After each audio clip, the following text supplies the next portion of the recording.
Frustrated US student. నేనేనండి frustrated US student ని. BTech అయిపోయింది, సంవత్సరం ఖాళీగా ఇంట్లో ఉన్నాం, ఏం చేయాలో తెలీదు. అందరు అమెరికా వెళ్తున్నారు, అబ్బా అమెరికా అనుకుంటా వచ్చాను. అమెరికా వచ్చా, ఏం చేయాలో తెలీదు. సిలికాన్ వ్యాలీ, NPU ఉన్నాయి రెండు, మాలాంటి వాళ్ళ కోసమే. వీసాలు ఇచ్చేసారు, వచ్చేసాం ఫ్లైట్ ఎక్కి. ఏం చేయాలో అప్పటికీ తెలీదు. ఇక్కడికి వచ్చేసరికి అందరు పొద్దున్నే పాష్గా బ్యాగులు వేసుకోవటం, హుడ్డీలు వేసుకోవటం, షూలు వేసుకోవడం, ఎక్కడికో వెళ్తున్నారు. అబ్బో అందరు కష్టపడిపోతున్నారు అనుకున్నా. తీరా చూస్తే ఎక్కడికి వాళ్ళు వెళ్ళేది పాకి పనులకి.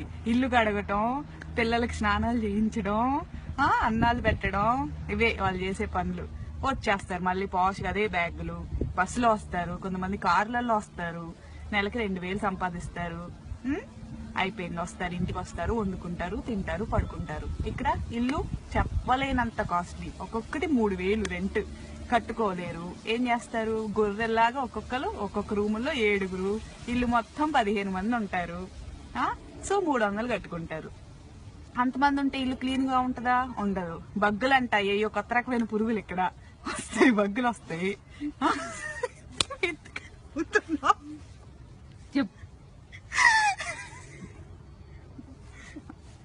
బగ్గులు అంట, ఏయో ఎంత పురుగులు అవి కొడతాయి. కొడితే డాట్లు ఉంటాయి అనమాట. కొడతాయండి, డాట్లు వస్తాయి అంటే. ఏవో 2 వచ్చిన కొత్తలో తెలిసింది. రెక్స్ఫోర్డ్ అని అక్కడ ఉన్నాం, ఏవో కుట్ని ఏమైందా అని చూసుకుంటే ఏవో ఇక్కడ 2 ఉన్నాయి అన్నమాట. చూస్తే ఏంటంటే బక్స్ అన్నారు. బక్స్ ఏంటా అని గూగుల్ చేసా, మనకు తెలియదు కదా. చూస్తే కనపడ్డాయి, ఏదో ఎంత పురుగు ఎంత ఉంది. నల్లులు అంట, ఇండియాలో నల్లులు అంటారంట వాటిని. అవే కుట్ని అంట, నన్ను నాకు తెలీదు. సరే అయిపోయింది, వదిలేసా. తెల్లారేసరికి ఒళ్ళు మొత్తం కుట్టిపెట్టిని, అయిపోయింది, రక్తం పీల్చేసినాయి. ట్రీట్మెంట్ అంటారు. తర్వాత బగ్గులు వస్తే ఊరుకుంటారా? వీళ్ళు ఊరుకోరు. ఏదో ఇన్స్పెక్షన్లు అంటారు, ఇక్కడ ఇన్స్పెక్షన్లు అంట వస్తారు. వాళ్ళ ఇన్స్పెక్షన్ అంటే ఎంతమంది ఉండాలి ఇంట్లో? లీజ్ సైన్ చేసిన వాళ్ళు ఉండాలి. అంటే ఎవరు? ఇంటి ఓనర్లు. ఉండేది 15 మంది. అందరు బయటికి రావాలి, ఎక్కడ వస్తారో తెలియదు, హోమ్లెస్ లాగా.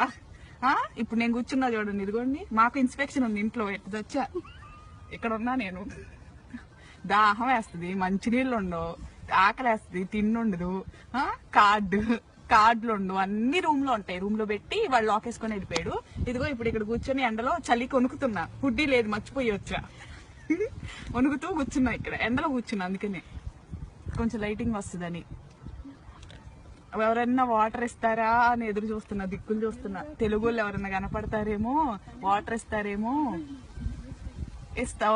ఇస్తారేమో అని చూస్తున్నా. ఎవడ కనిపించట్లా, అందరు ఇళ్లలో రూమ్ లో లాక్లు వేసుకొని కూర్చున్నారు. సాయంత్రం దాకా ఇక్కడే చావాలండి, 4:30 దాకా. ఒక్కరోజు దొరుకుద్ది. నేను పాకి జాబే చేస్తున్నా, ఒక్క జాబు దొరుకుద్ది హాలిడే ఇంట్లో కూర్చోడానికి. అది లేదు. ఇదిగో ఇక్కడే దిక్కుమాలిన స్థితి. ఇక్కడ తెచ్చా నేను, చూడండి, ఇలాంటి స్థితిలో ఉన్నా నేను. ఎవరు వద్దండి, అమెరికా వద్దు, ఏమొద్దు, ఇండియాలో ఉండండి, హాయిగా బతకండి ఇండియాలో. ఇదే నా కంక్లూజన్. సెలవు.